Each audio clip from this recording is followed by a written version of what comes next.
কাশ্মীর যুদ্ধ ১৯৪৭ সালে দেশ ভাগের মাত্র ২ মাসের মাথায় ভারত ও পাকিস্তানের মধ্যে প্রথম যুদ্ধ সংঘটিত হয়।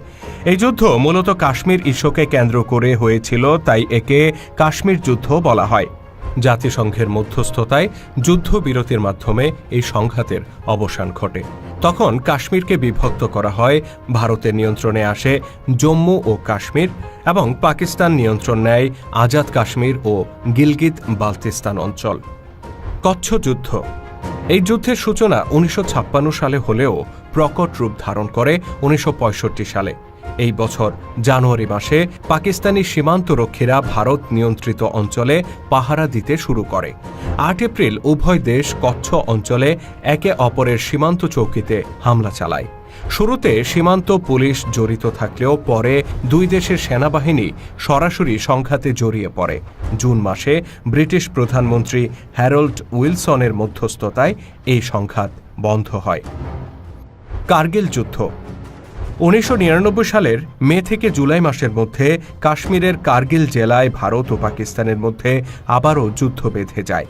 পাকিস্তানি সেনা ও কাশ্মীরি বিচ্ছিন্নতাবাদীরা নিয়ন্ত্রণ রেখা পেরিয়ে ভারতের ভূখণ্ডে ঢুকে পড়ে। এর জবাবে ভারত সামরিক প্রতিরোধ গড়ে তোলে। আন্তর্জাতিক চাপের মুখে পাকিস্তান সেনা প্রত্যাহার করতে বাধ্য হয়। উরি সংকট।